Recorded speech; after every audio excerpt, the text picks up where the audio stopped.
Lalu bagaimana supaya kita tidak tersesat dan tempat kita tidak di neraka? Maka kenalilah baik-baik akan rahasia diri kita ini. Kalau kita sudah mengenali rahasia diri kita ini, maka disitulah kita bisa menyadari bahwa diri kita ini adalah la haula wala quwata illa billah. Jangan lagi kita ini merasa diri kita ini yang wujud. Jangan lagi diri kita ini merasa diri kita ini yang melihat. Jangan lagi diri kita ini merasa bahwa diri kita ini yang mendengar, berkata, mengetahui, berkuasa, berkehendak dan hidup. Selagi diri Bapak Ibu masih merasakan diri Bapak Ibu adalah yang wujud, maka selama itu pula lah kita tidak akan pernah mengenal akan Tuhan itu sebenarnya. Ini yang dikatakan Allah. Bila engkau adalah engkau, maka engkau tak kenal aku. Bila engkau bukanlah engkau, maka engkau pasti kenal aku. Maksudnya, bila engkau bukanlah engkau, engkau pasti kenal aku. Bila engkau tidak lagi merasa bahwa diri engkau itu adalah engkau, bila engkau tidak lagi merasakan yang melihat itu bukanlah engkau, yang mendengar itu bukanlah engkau, yang hidup itu bukanlah engkau, maka disitulah engkau mengenal aku, bahwa yang wujud itu ya aku, kata Allah. Yang melihat dan mendengar itu aku, kata Allah. Yang berkata, yang mengetahui, berkuasa dan berkehendak serta hidup itu adalah aku, kata Allah. Nah, tapi kalau kita merasakan bahwa diri kita inilah yang wujud, maka selama itulah kita tidak akan pernah mengenal akan Allah. Jadi kalau kita ingin berjumpa Allah, ingin bertemu dan bersua dengan Allah, orang yang bisa bertemu dan bersua dengan Allah pada saat dirinya itu telah hapus, pada saat dirinya itu betul-betul telah lenyap, lebur, pada saat dirinya itu telah menyadari, sudah memahami bahwa dirinya itu betul-betul tidak ada. Kapan diri Bapak Ibu ini tidak ada? Sejak mula jadinya memang tidak pernah ada. Bukankah tadi dah Ustaz katakan, sebelum adanya segala yang ada, maka yang ada sebelum adanya yang ada tidak lain adalah yang batin, tidak lain adalah yang kosong. Maka yang batin inilah yang ada sebelum adanya yang ada. Yang kosong itulah yang benar ada sebelum adanya yang ada. Kalaulah yang batin dan yang kosong itu adalah sebenarnya yang ada sebelum adanya yang ada, maka segala yang ada, segala yang wujud pada sekalian alam dan pada diri Bapak Ibu yang sudah nyata menjadi batang tubuh dan ruh, itu tiada lain adalah wujud kezohiran diri yang maha batin itu. Itu maksudnya Allah itu berselindung di dalam terang, ya. Berselindung di dalam terang itu maksudnya Bapak Ibu, ya, dia telah bertahwil, dia telah bertajali dalam rupa yang lain, dalam bentuk wujud yang berbeda. Di situ tersembunyinya maksudnya, ya. Dia nyata, dia terang. Tapi bagi yang tidak mengenal, itulah maksudnya terselindung bagi dirinya. Nah, terselindung itu karena dia tidak mengenal rahasia diri yang batin itu. Sehingga di dalam hatinya, di dalam akal pikirnya, dia masih berpegang bahwa Allah itu ya batin, tidak bisa dilihat. Ya, ini orang yang buta tadi. Bagaimana kita akan mendudukkan syahadat Bapak Ibu? Sedangkan syahadat itu kita bersaksi Asyhadu an la ilaha illallah. Ya.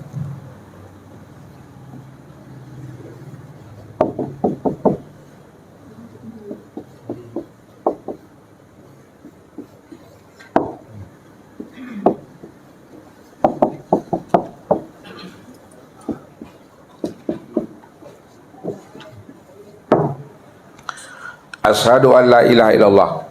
Aku bersaksi tidak ada ilah melainkan Allah. Dan aku bersaksi bahwa Muhammad utusan Allah. Kalau namanya kita bersaksi Bapak Ibu, tentu melihat. Kan kita bersaksi tidak ada Tuhan melainkan Allah. Allah ini yang kita saksikan sudah lihat nak kita. Muhammad ini yang kita saksikan sudah lihat nak kita. Sebab kalau kita bersaksi tentu melihat. Kita bersaksi bahwa Allah itu Rabb. Kita bersaksi bahwa Allah itu Tuhan. Kalau kita bersaksi bahwa Allah itu Rabb dan Tuhan, tentunya Allah yang kita saksikan itu sudah kita lihat. Kalau kita bersaksi bahwa Muhammad itu Rasul Allah, tentu Muhammad sebagai Rasul Allah itu juga kita tidak lihat Bapak Ibu.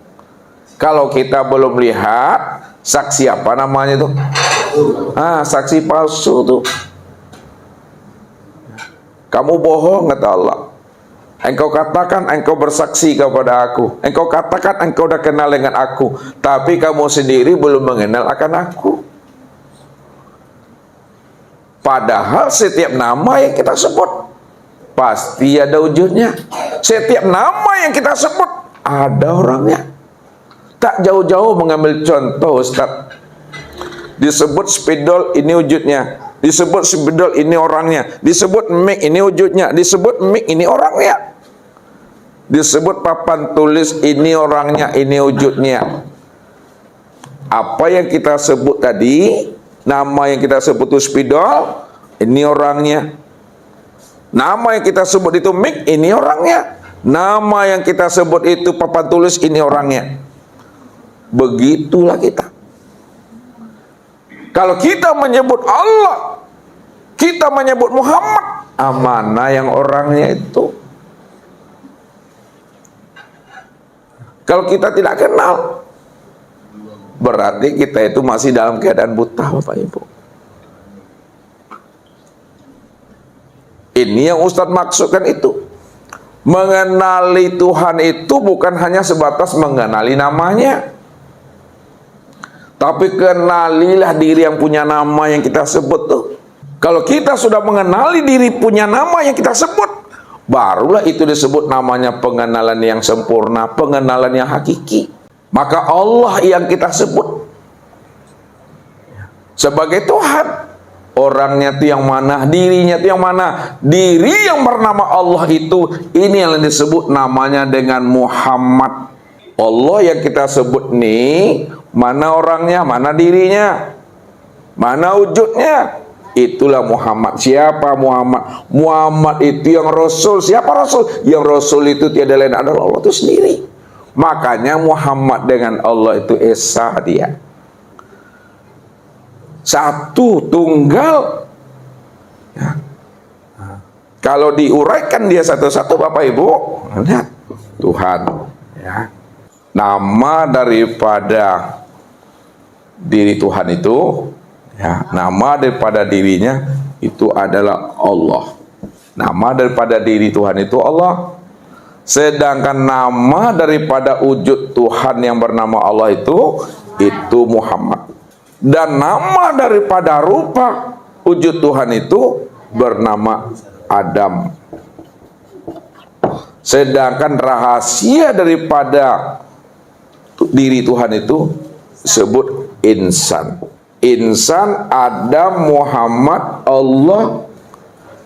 Satu juga tuh orang itu Bapak Ibu. Itu yang saya maksud.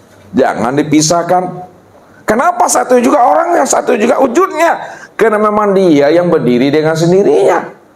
Itu yang dikatakan qiyamuhu binafsihi ini ya. Qiyamuhu binafsihi. Dia yang berdiri dengan sendirinya.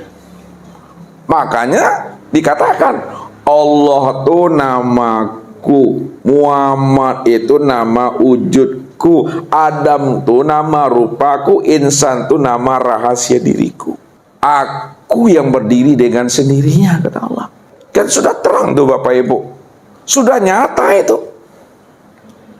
Maka yang terang dan yang nyata itu yang disebut namanya dengan nur tadi ini ya. Ini nur. Alam ini nur namanya. Langit dan bumi itu nur. Batang tubuh kita ini nur. Sekalian nyawa kita juga nur. Apa maksudnya nur itu? Ya. Nur ini artinya terang. Kita mengambil pahamnya, mengambil makna. Nanti jangan pula pikirnya nur itu berarti cahaya gitu. Ya. Nur itu maksudnya terang, maknanya. Terang itu maksudnya jelas. Nah, jelas itu maksudnya, maknanya jelas itu nyata. Itu maksudnya. Sedangkan nyata itu maksudnya wujud. Nah, maka segala yang wujud itu yang nur itu maksudnya. Segala yang wujud, ini wujud nih. Oh, nur tuh. Ini wujud nih. Nur. Alam ini wujud atau? Kalau alam ini adalah wujud, maka segala yang wujud itu adalah nur. Kalaulah segala yang wujud itu adalah nur, lalu siapa nur ini? Ini mesti kita kenal lagi tadi ya. Nur itu adalah ainullah. Nur itu nyatanya diri aku, Allah. Nur itu tajalli aku. Nur itu penampakan diriku. Makanya antara dirinya dengan wujudnya tidak akan pernah berpisah. Walaupun wujud Allah bukanlah Allah, kan wujud Allah tuh, ya, wujud, wujudullah. Nah, ini bermain kata kita Bapak Ibu, bermain bahasa kita. Wujud Allah itu berbeda dengan Allah. Walaupun wujud Allah berbeda dengan Allah, namun wujud Allah dengan Allah itu esa dia. Dikatakan wujud Allah karena dia telah nyata. Dikatakan wujud Allah karena dia telah jelas. Dikatakan wujud Allah karena dia telah nyata. Dikatakan wujud Allah karena dia sudah terang. Sedangkan yang nur, yang terang, yang jelas dan nyata dan yang wujud itu tiada lain adalah diri Allah itu sendiri. Hah? Diri Allah itu yang mana tadi itu? Ini yang kosong nih ha. Yang kosong ini yang diri Allah tuh. Cuma ketika itu kan belum disebut dia kan. Kalau disebut namanya dengan batin. Kalau disebut juga sebut namanya batin. Sedangkan batin itu jangan dibilang dia tidak wujud. Jangan dibilang dia tidak nyata. Jangan dibilang dia tidak jelas. Jangan dia bilang tidak terang. Wujud, nyata, jelas dan terang.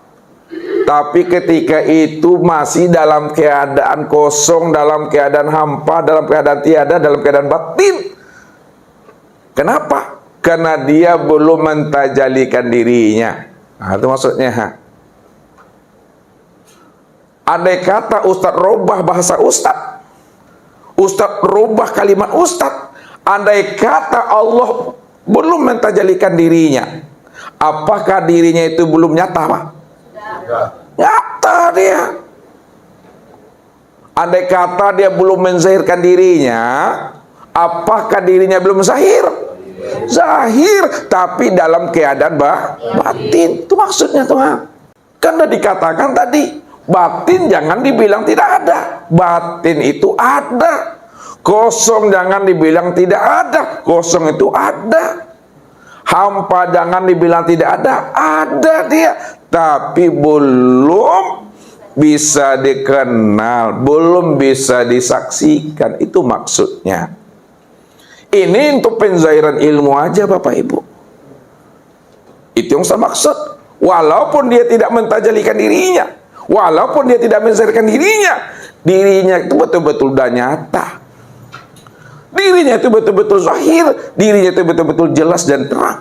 Kan dirinya cuma yang ada. Makanya untuk mengenal akan rasa dirinya, disitulah Allah mengajari kita ini. Supaya apa? Supaya kita kenal siapa diri kita ini yang sebenarnya. Itu yang Allah maksud tuh. Kuntu kanzan mahfiyan wa ahbabtu an u'rafa wa khalaqtul khalqa liya'rifani. Allah menggunakan bahasa kuntu. Aku, deyen, ambo. Aku adalah perbendaharaan yang tersembunyi. Kenapa Allah mengatakan aku perbendaharaan yang tersembunyi? Karena dirinya cuma yang ada. Kalau dirinya cuma yang ada, maka segala yang ada nanti itu asalnya daripada dirinya, dari kandungan dirinya sendiri, dari rahimnya. Itu Allah maksudnya kuntu kanzan mahfiyat. Aku adalah perbendaharaan yang tersembunyi. Wa ahbabtu an u'rafa. Lalu aku ingin dikenal. Aku ingin menyaksikan akan diriku. Aku ingin melihat diriku. Bahasanya, andai kata Allah tidak mentajalikan dirinya, apakah Allah tidak bisa melihat dirinya? Ya bisa. Karena dia cuma yang ada. Karena aku ingin melihat diriku, ingin menyaksikan diriku, ingin mengenalkan diriku di luar diriku. Wa khalaqtul khalqa liya'rifani. Maka aku ciptakan, aku jadikan, itu bahasa syariat. Kalau makna hakikatnya, aku tajalikan diriku dari diriku sendiri. Aku ingin melihat diriku, aku ingin mengenal diriku, maka aku melihat dan mengenal diriku di luar diriku. Di luar diriku itu maksudnya ini yang nurnya. Liya'rifani, supaya dia mengenal aku, bahwa akulah yang wujud pada dirinya. Itu masih dalam bentuk bahasa syariat tuh. Maka nur inilah sebagai cermin untuk melihat diri Allah di luar dirinya. Sama dengan cermin ini Bapak Ibu.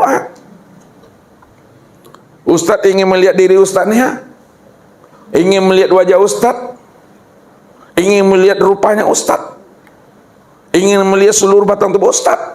Ustadz butuh cermin. Cermin itulah untuk memandang wajah dan rupa tubuh ustadz secara keseluruhan di luar diri ustadz tadi.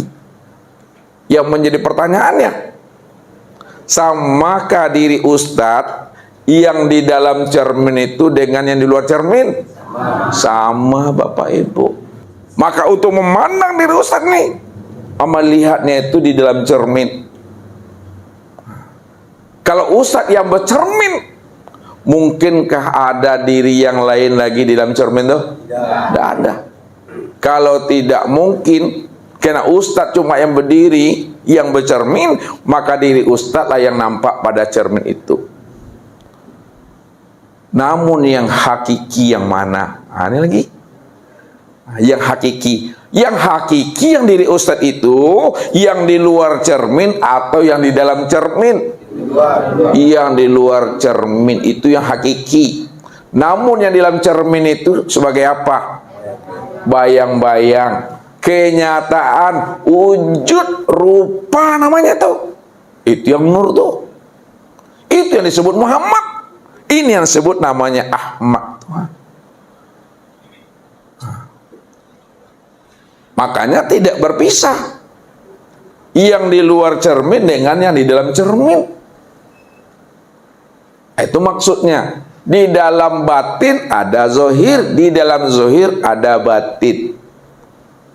Kalaulah di dalam batin ada zohir, di dalam zohir ada batin, maka patrikan dia. Yang zohir itu dibatinkan, yang batin itu dizohirkan. Pandang satu wujudnya. Ketika kita pandang satu wujudnya, maka disitulah kita bisa paham dan mengerti bahwa dia yang berdiri semata-mata Bapak Ibu. Maka zohirnya disebut namanya Muhammad, batinnya disebut namanya Ahmad. Ahmad dan Muhammad itu esa, satu dia. Kadang orang kan selalu tertipu dengan bahasa Nur Muhammad, seolah-olah dua dia Bapak Ibu. Ini kan Ustaz robah bahasanya Ahmad dengan Muhammad nih. Kalau Ustaz beri nama dengan Nur Muhammad di sini, bingung pula kita nanti jadinya tuh. Nur Muhammad. Seolah-olah ada Nur Muhammad dua dia, padahal Nur Muhammad itu satu dia. Yang Nur ini, yang dikatakan Nur tadi itu tuh yang Ahmad nih ya. Yang disebut namanya Nur Ilahi, dia yang sebut namanya Nur Allah, atau yang disebut Allah, ini dia tuh sedangkan Muhammad yang Nur tadi sudah nyata dia, sudah wujud dia pada sekalian alam, pada batang tubuh dan pada sekalian ruh, maka disebut Muhammad. Itu dibuat dalam bahasanya Nur Muhammad, padahal Nur Muhammad ini satu orang itu mah. Yang nurnya Allah nih, yang batin, yang Muhammad ini yang zohirnya. Kalau Ustaz haluskan ke bawah, yang Muhammad ini tubuhnya. Kalau yang Nur ini yang ruhnya. Maka dibuat dia satu kalimatnya dengan Ahmad. Itu dia Ahmad. Ahmad alif ha ini, ini alif ha mim dal. Alif ini awal lafaz Allah. Awal lafaz Allah. Sedangkan itu akhir daripada hanya Allah. Ini Allah.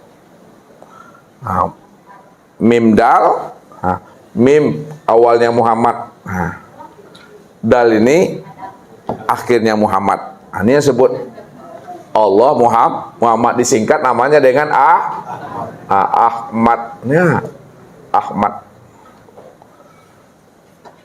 Jadi jangan Bapak Ibu tertipu dengan permainan bahasa dan kata. Ini yang dimaksudkan itu. Ma yakhruju baina safatain ilal isharati wal iktibar. Apa yang keluar dari dua bibir, dari lisan, dari lidah ini hanya menunjukkan isyarat dan iktibar saja. Jangan hanya didengar, dipahami kalimat yang keluar, kalimat yang terlontar, tapi pahamilah makna yang tersirat di balik kalimat yang terlontar itu. Pahami makna yang tersirat di balik kata-kata itu. Makna yang tersirat di balik kata-kata itu yang mesti kita tangkap makna yang sebenarnya. Tidak lain adalah dirinya sendiri. Sekarang dia telah nyata. Sekarang dia telah jelas. Sekarang dia telah terang. Sekarang dia telah wujud. Kalau dia telah terang, jelas, nyata dan wujud, lalu tak mampu juga kita memandangnya. Itu butuh sange namanya. Lihat tuh butuh sange. Sabana-bana buto.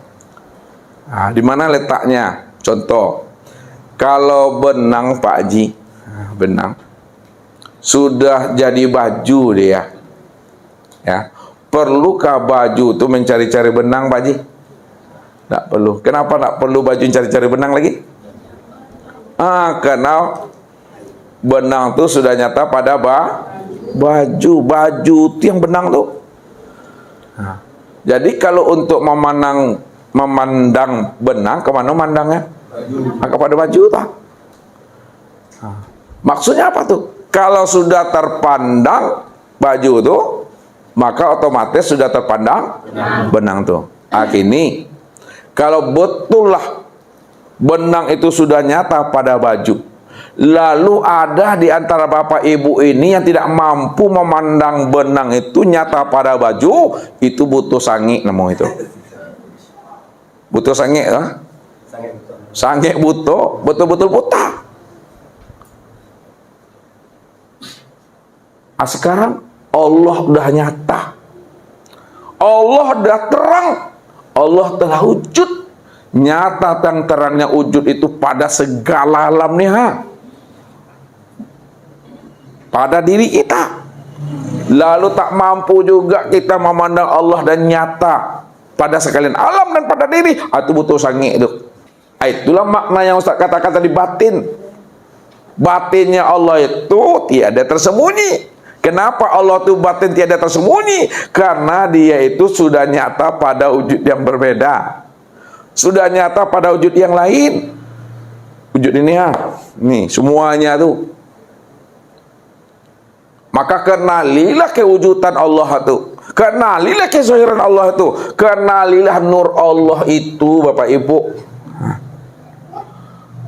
Nur itu bayang-bayangku dan akulah wujud bayang-bayang itu. Itu maksudnya. Nur itu bayang-bayangku dan akulah wujud bayang-bayang itu. Kalau diturunkan dia, nur inilah yang disebut namanya dengan sifat. Ya. Sedangkan yang batin, yang kosong ini disebut namanya dengan zat. Untuk memandang zat, pandanglah kepada sifat. Kalau kita sudah memandang sifat, maka sudah terpandang namanya zat tuh. Ya, karena zat itu sudah nyata dia pada sifat. Kalau zat ini sudah nyata pada sifat, itu artinya kalau kita ingin memandang zat, pandang ajalah kepada sifat. Sifat ini tiada lain adalah zat itu sendiri.